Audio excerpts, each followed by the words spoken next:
Salut, c'est Jonathan. Bienvenue au podcast de ma semaine Star Wars.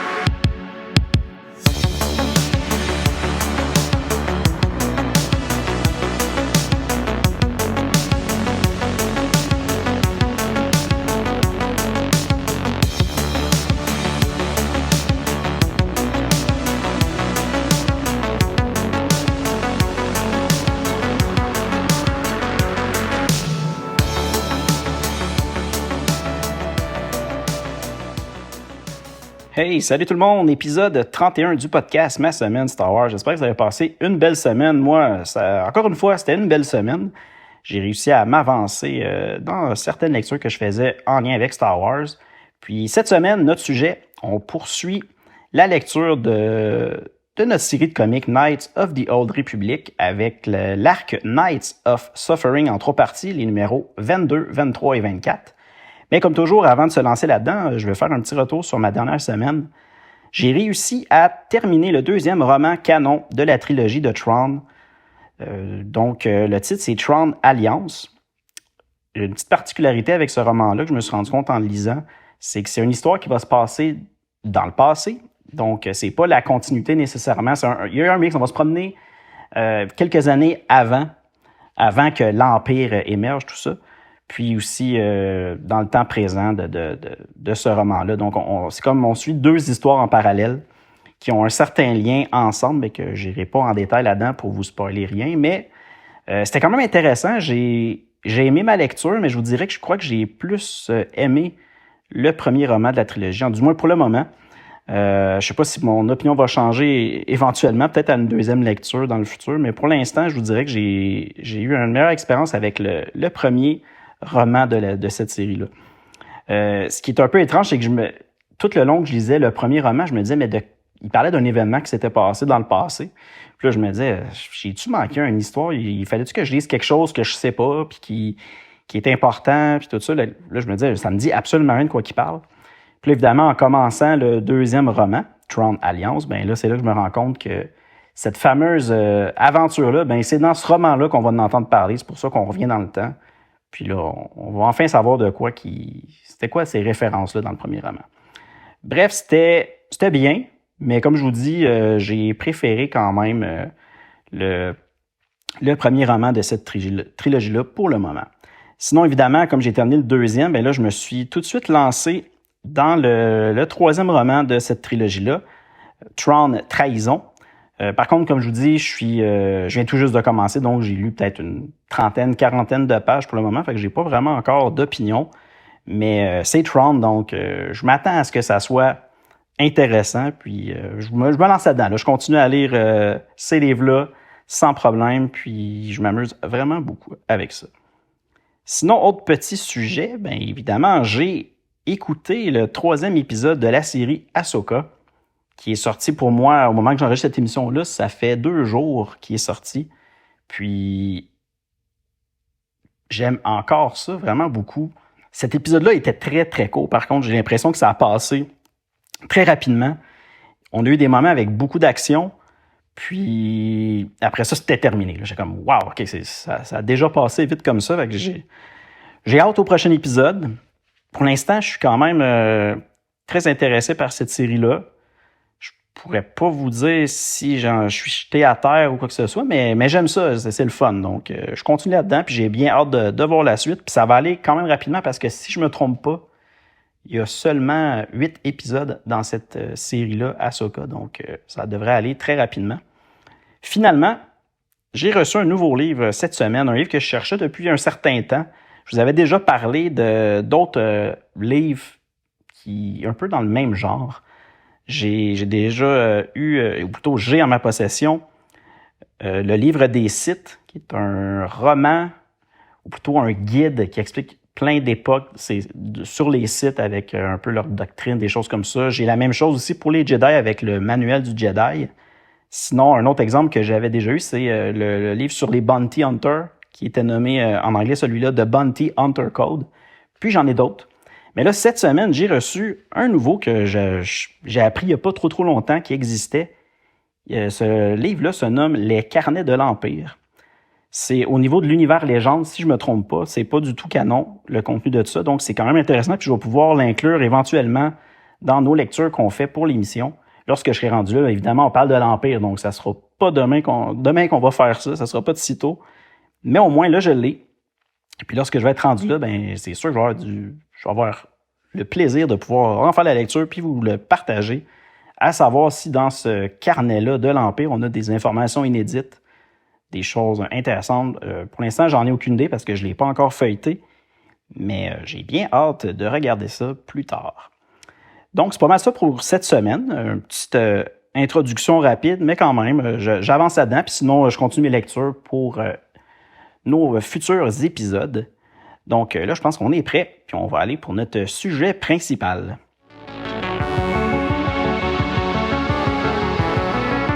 Avant de commencer notre résumé, j'aimerais vous rappeler qu'à partir de ce moment, je vais spoiler et divulgacher. Donc, si vous préférez ne pas l'être, je vous invite à prendre une pause, aller lire notre sujet de la semaine et revenir ensuite. Sinon, vous êtes avertis et on commence ça tout de suite.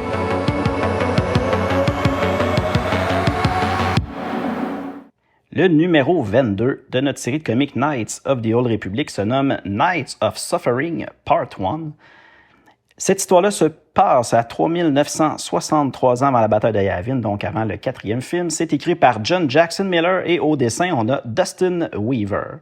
Le numéro 22 est paru chez Dark Horse Comics le 7 novembre 2007. Avant de commencer le résumé, je vais faire un petit retour sur notre arc qui s'était passé juste avant. Ça s'était terminé avec le sauvetage de Zane Carrick et ses compagnons qui étaient à bord du Arcanian Legacy, qui était en pleine destruction, tout ça. Donc, on a eu le vaisseau des frères Momo qui sont venus fracasser la paroi pour libérer Zane Carrick de ce vaisseau-là. Puis, évidemment, on a vu apparaître à ce moment-là Slisk, le fameux cuistot Trandoshan, qui est venu l'aider. Puis, maintenant, on a même appris que Griff était sur Taris, vivant, et à la tête d'une petite résistance. Donc, notre numéro 22 commence avec l'arrivée sur Taris de Zane Carrick. Puis là, on voit que Roland lui remet une armure mandalorienne pour l'aider à se rendre dans les souterrains de Taris pour retrouver Griff. Évidemment, Zane réussit à retrouver Griff, qui est maintenant accompagné d'une gang de swoop bike nommée les Bex. Ensemble, ils font une petite résistance sur Taris, mais évidemment, c'est pas la grosse résistance qu'on connaît. Par la suite, on voit que Griff est en communication avec quelqu'un de, justement, la vraie résistance sur Coruscant. Puis on voit que les Beck veulent tout faire pour rejoindre la vraie résistance. Ensuite, on apprend que la famille de la constable de Taris a disparu depuis plusieurs semaines, puis même qu'elle accuse les Beck d'être responsables de leur enlèvement. Donc, pour réussir à convaincre la constable qu'ils ne sont pas responsables, puis pour réussir à obtenir son aide, bien, il décide de livrer Zane Carrick à la constable, justement en lien avec les meurtres qu'il y avait eu des jeunes Padawan. Plus tard, on apprend que finalement, Griff, bien, il n'est pas du tout en mission pour la République, mais plutôt il était en communication avec Gervaux Talian, l'homme à la tête de l'industrie des swoop bikes. Cette personne-là croit que Griff, c'est comme la meilleure personne pour l'aider à retrouver le sénateur Goravus, qui a disparu depuis un certain temps. Puis, supposément, ce sénateur-là serait rendu à la tête de la résistance dans les souterrains de Taris. Puis comme Griff, on le connaît, il est habitué de faire des magouilles, de parler et de se mêler à toutes ces personnes-là louches de Taris. Ben, cette personne-là de Gervaux croyait que Griff était la bonne personne pour l'aider. Puis en plus, il a promis qu'en échange, s'il réussissait à retrouver le sénateur, bien, il aura promis qu'il allait tout faire pour faire tomber les accusations contre Griff et même contre Zane en lien avec le massacre des jeunes Padawan. Par la suite, on voit une jeune fille nommée Mission qui décide de conduire Zane à un endroit un peu caché dans la base pour lui montrer quelque chose que son grand frère cache. Puis là, on se rend compte que finalement, ce que son grand frère cachait, bien, c'est les enfants kidnappés de la constable. On apprend qu'un des membres de la gang, Bregic, les avait kidnappés sans la permission de leur chef, Gaiden. Donc à ce moment-là, leur chef, Gaiden, décide de libérer Zane, puis il va plutôt aller rencontrer la constable pour lui rendre ses enfants, en disant comme quoi qu'il les aurait trouvés, évidemment.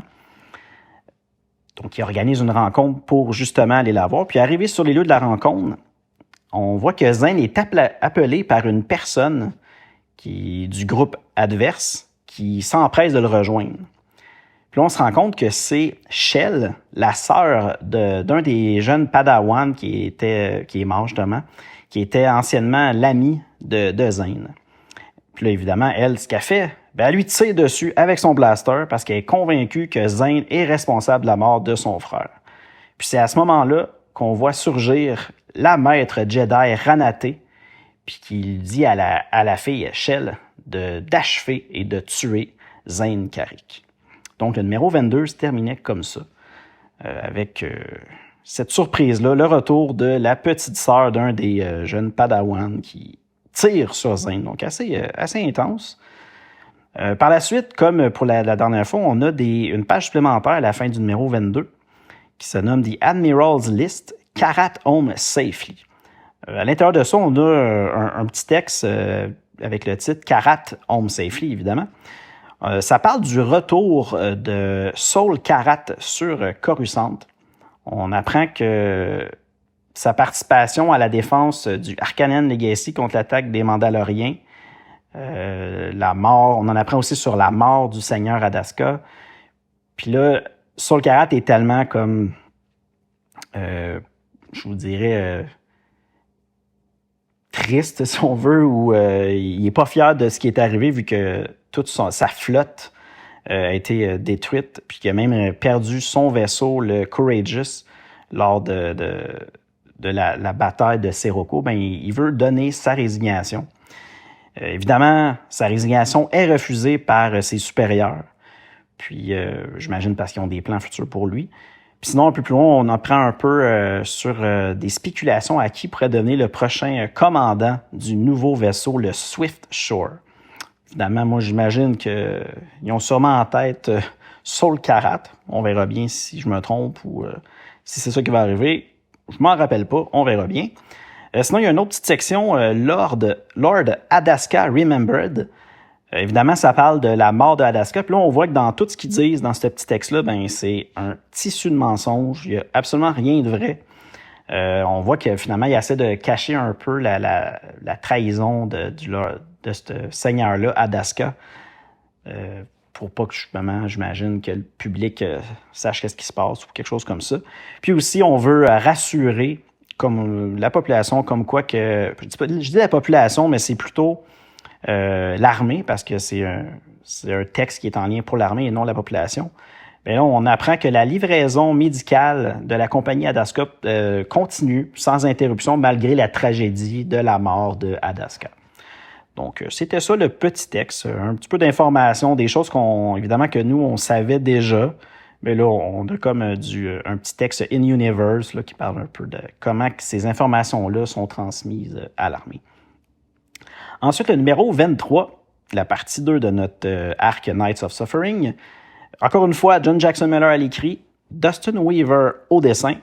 Puis le numéro 23 est paru le 28 novembre 2007 chez Dark Horse Comics. Cette fois-ci, le numéro 23 commence avec une seule page où ce qu'on voit Cassius Fett, qui est maintenant celui qui dirige le Mandoade sur la planète Taris, pour nous montrer finalement que c'est lui qui est à la tête de cette invasion-là.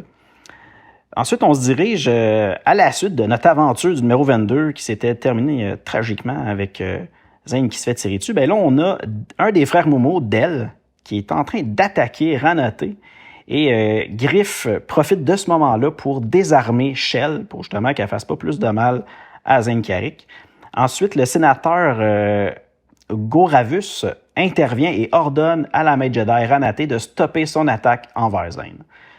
Puis là, pour prouver que Zane ne peut pas être celui qui a tué les Padawan, le chef des Swoopbike, Gaiden, leur dit que c'est Zane qui a retrouvé les enfants de la constable.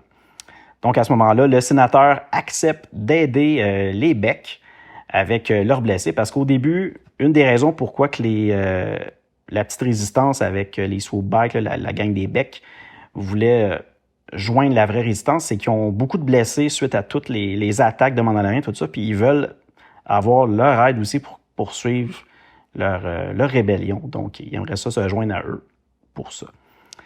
Puis là, on voit que Griff explique au sénateur que Gervaux Talian, le responsable de l'industrie Lausanne, lui a demandé de le retrouver. Fait que là, à ce moment-là, il décide de recontacter Gervaux à l'aide de sa mallette. Puis, au même moment, Moumo capture le sénateur. Là, on comprend à ce moment-là que les frères Moumo avaient été mandatés par Gervaux de retrouver et capturer le sénateur pour lui. Comme le sénateur, la raison un peu de ça, c'est qu'on apprend que le sénateur avait menacé Gervaux d'exposer toutes ses pratiques illégales suite à son départ de la planète Taris. Parce qu'avant, c'était le gros chef de l'industrie des swoop bikes sur Taris, puis un jour, il a décidé de partir vers Coruscant pour, j'imagine, encore devenir encore plus puissant. Puis là, à ce moment-là, c'est là que le sénateur a décidé de faire des menaces à Gervaux. Puis là, évidemment, pour pas que tout ça se rende public, il veut éliminer le sénateur. Mais à ce moment-là, Ranaté arrive puis exige que le sénateur soit libéré. Là, convaincu que la maître Jedi est envoyée par le chancelier pour retrouver le sénateur, elle aussi, Gervaux décide d'activer la bombe qu'il avait cachée dans la mallette de Griff. Mais à ce moment-là, la bombe, elle n'explose pas du tout. Parce que, sans le vouloir, elle a été neutralisée par le tir de blaster qui était au début destiné à Zane, mais Griff avait utilisé la mallette pour dévier ce tir-là. Puis c'est de cette façon-là que la mallette, elle a été, ou plutôt la bombe dans la mallette a été désactivée. Donc, plus tard, Zane et Shell sont en train de se disputer, évidemment, en lien avec la mort de son frère. Zane, il informe Shell comme quoi depuis le début, c'est lui qui a envoyé de l'argent à sa famille pour les aider. Mais Shell, elle veut absolument rien savoir, puis même qu'elle voulait utiliser cet argent-là qu'elle a reçu pour mettre une prime sur la tête de Zane. Puis là, Zane n'arrive pas à la convaincre que c'est pas lui le tueur de son frère. Puis là, à ce moment-là, évidemment, Ranaté arrive, puis elle vient en rajouter un peu plus, en disant comme quoi que Zane, il est possédé par le côté obscur, puis qu'il faut pas l'écouter. Le sénateur arrive aussi, puis interrompt cet échange-là, en leur disant que Cassius Fett utilise la tour Jedi comme centre de commandement. Là, on va changer un peu de scène, on retourne sur le vaisseau des frères Momo. On voit Roland, le Mandalorien, qui décide d'aider Jarael à se changer les idées, parce que Jarael, elle va vraiment pas bien depuis que Kemper a décidé de partir pour éloigner les gros exogortes, les gros vers géants destructeurs de monde, puis il a disparu depuis ce temps-là avec eux. Donc, elle s'en veut beaucoup, puis elle est très troublée par tout ça. Donc, Roland décide de demander à Jarael de faire un duel avec Skint, qu'on apprend que Skint, on l'appelle Alec. Là, je me demandais, c'est-tu moi qui n'étais pas attentif dans les derniers numéros? Je me rappelle pas si on avait déjà nommé ce personnage-là, mais Skint, son prénom serait Alec. Puis là, on voit que Jarael et Alec font un combat, un petit duel, juste pour s'entraîner, puis que c'est Jarael qui sort gagnante de ce combat-là. Par la suite, Roland se cache, puis là, ils observent les deux ensemble, Jarael et Alec, puis ils remarquent qu'Alec tente de créer des rapprochements physiques avec Jarael, puis même qu'ils constatent que là, Jarael est encore plus perturbée qu'avant, donc je sais pas si c'était une bonne idée vraiment d'organiser ça pour elle. Si on revient sur la base, ou plutôt dans la base de la Résistance, on voit que les membres de la Résistance, les Becs et la Constable sont en train d'organiser une attaque pour détruire la Tour Jedi. Là, ils décident d'utiliser des pièces de la bombe de la manette de Griff qui n'a pas explosé, puis de les mélanger avec leur propre bombe pour créer quelque chose de plus puissant puis qu'ils vont pouvoir faire détonner à distance. Là, on voit que Zane, Shell et Ranaté se portent volontaires pour la mission parce que, évidemment, Zane connaît vraiment bien la Tour Jedi, puis ça serait pas mal la bonne personne pour aller faire cette mission-là. Par la suite, on voit comme à l'écart, en cachette, la maître Jedi Ranaté qui est en train de donner l'ancien cristal du sable laser de son frère à Shell. Puis là, elle lui demande de retrouver le sable laser de son frère qui est entreposé dans la Tour Jedi. Puis évidemment, ensuite, elle veut que Shell utilise le sable laser de son frère pour éliminer Zane Carrick. C'est comme ça que se terminait le numéro 22. Je dis 22, mais c'est pas vrai. C'est le numéro 23 de Knights of the Old Republic. Puis là, encore une fois, on a une autre petite page qui est ajoutée à la fin, qui se nomme The Adjudicator Special Report de Colonies. Dans ce texte-là, on a les textes qui étaient liés pour les chasseurs de primes. Là. On avait des informations sur les listes des primes qu'ils peuvent choisir, puis aussi l'éditeur de ce texte-là, Crave Noblis, il nous a fait un petit texte aussi. Fait que là, on voit que dans la liste des primes, on voit que ça a changé, que maintenant, la personne la plus recherchée, la plus grosse prime, ben c'est Marne Hiéroglyphe. Puis en deuxième, on a Zane Carrick, évidemment. Mais il y a un petit nouveau qui a été ajouté, c'est le fameux Trandoshan Slisk, qui est aussi recherché pour piraterie. Sinon, le texte, cette fois-ci, que Crave Noblis nous écrit, ben, ça fait juste parler un peu d'une anecdote qui a titré « Cracking Up in the Colonies ». On voit que Adascorp, la compagnie d'Alaska, offre 100 000 crédits pour chaque Mandalorien tué près de leur système, le système Arcania. Puis là, on voit que dans les dernières heures qui ont suivi la publication de ça, ils ont été envahis par plein de monde qui ont apporté des casques de Mandaloriens. Mais ce qu'ils n'ont pas compris, c'est que si tu mets une prime sur une tête à quelqu'un, ben on exige de ramener la tête, pas juste le casque. C'était une petite blague, j'imagine. Mais pour eux, ça m'a fait rire. Là. C'était quand même drôle, là, je niaise, là, mais comment que c'était écrit, c'était bien. Donc, on poursuit avec la troisième partie de Knights of Suffering, le numéro 24, qui se nomme... c'est pas vrai, ça se nomme Knights of Suffering, je viens de le dire. C'est un peu n'importe quoi ce que je viens de dire là, mais ça arrive des fois de dire n'importe quoi. Évidemment, écrit par John Jackson Miller et au dessin, pour le troisième aussi, on a Dustin Weaver, donc il va avoir fait tout cet arc-là au complet. Puis le numéro 24 a été publié chez Dark Horse Comics le 26 décembre 2007. Là, le numéro 24 commence avec un souvenir de la maître Jedi Ranaté. On la voit 25 ans plus tôt. Elle est à la résidence de la famille Dre, puis elle assiste, plutôt elle surprend. Là, ça, je suis pas certain. Là. Je pense que c'est la mère de Lucien, mais c'est peut-être un autre personnage et j'ai pas trop saisi à ce moment-là. Là. Si jamais vous le savez, faites-moi signe.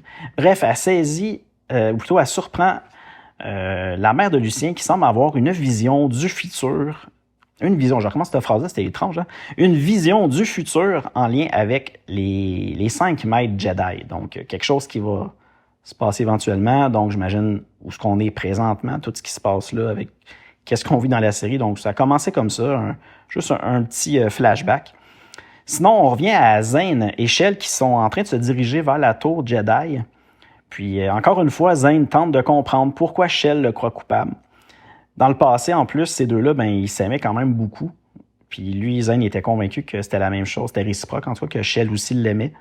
Puis il veut absolument savoir pourquoi elle le croit coupable. Arrivé au niveau de l'entrepôt de la tour Jedi, Shell a réussi à trouver le sable laser de son frère.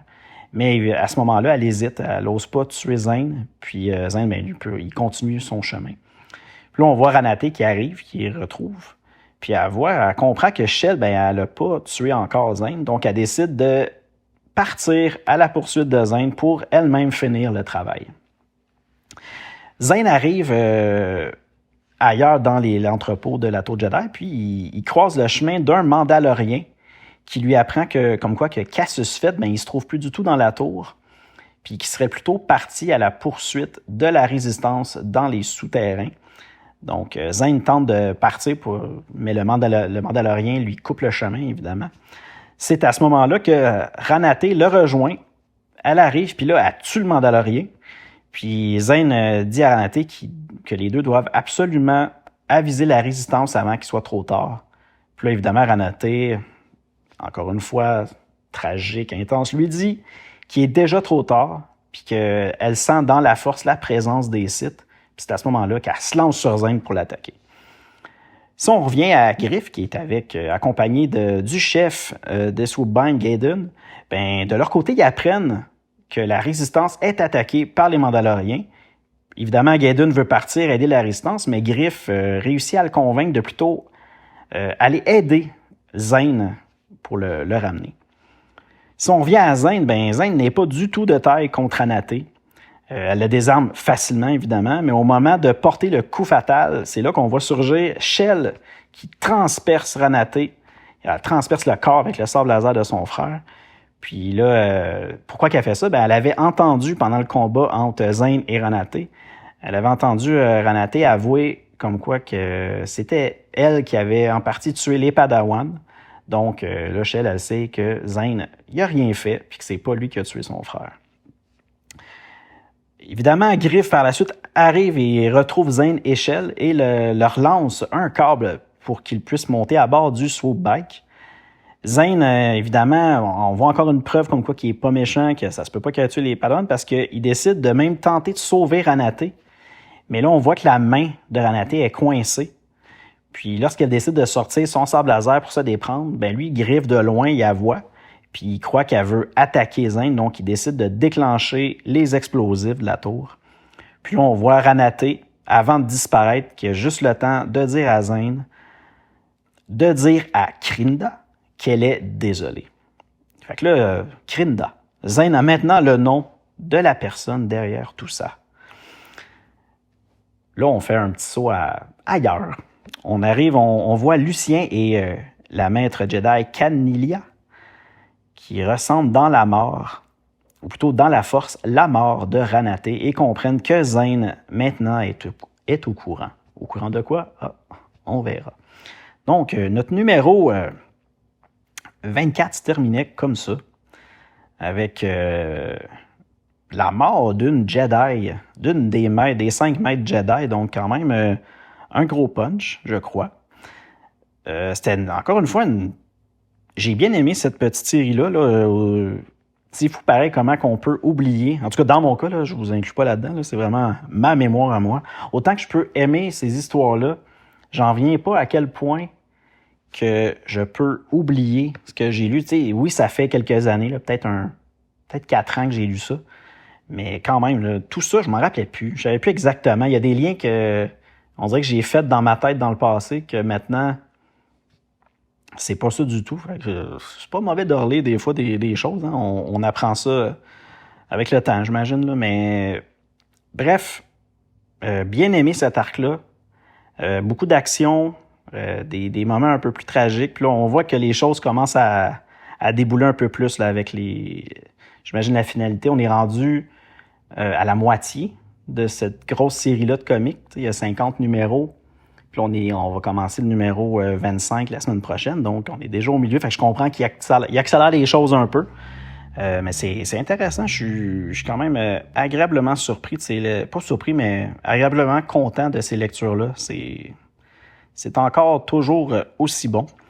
Sinon, avant de terminer, c'est sûr, on avait encore une autre page à la fin du numéro 24. Cette fois-ci, cette page-là se nomme Galactic Republic Defense Ministry Daily Brief. Puis là, il y a comme un numéro codé 0092. Ça semble être un communiqué de la part du ministère de la Défense pour le directeur à l'information publique. Puis c'est des informations un peu sur les choses qui se passent, comme sur les opérations de l'armée, les opérations navales. Puis il ajoute même certaines recommandations, comme en lien avec les opérations navales, ben on apprend qu'ils doivent...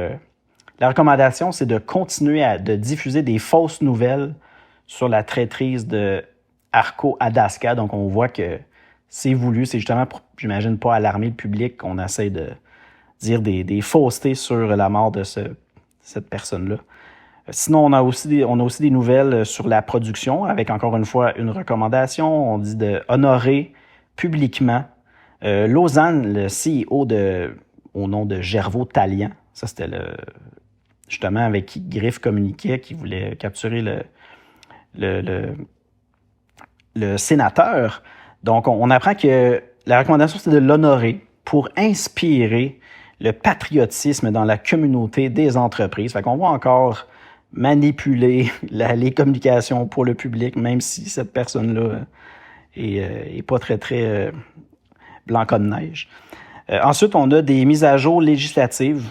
Je me rappelle plus qu'est-ce que ça disait. Je pense que ça ne peut être trop important, j'espère. Sinon, je l'ai oublié, c'est pas grave. Sinon, on a aussi des mises à jour sur les Jedi. Puis là, encore une fois, on a une autre recommandation qui dit de continuer à dire publiquement qu'ils comprennent la neutralité des Jedi, parce qu'on sait que le Conseil Jedi ne veut pas se mêler de la guerre des Mandaloriens, puis qu'il serait préférable de supporter il serait prématuré de supporter les Ravenchistes, parce que ça pourrait compromettre les relations avec leurs Jedi. Donc on voit que présentement, la République n'ose pas encore s'allier un peu plus proche avec les Ravenchistes, que eux sont vraiment... Ils veulent se mêler à cette guerre-là, aller anéantir les Mandaloriens, tout ça, contrairement aux Jedi qui veulent rester neutres là-dedans. Donc, un peu plus d'informations encore sur au niveau de la République cette fois-ci, comment que ça se passe. Puis, fait que ça, j'ai trouvé ça quand même intéressant. On voit où ce qui commence à avoir comme une zone où ce que peut-être que là, ils vont vouloir pas s'en mêler, mais aller plus de l'avant avec les Jedi, peut-être les Ravenchistes, on verra.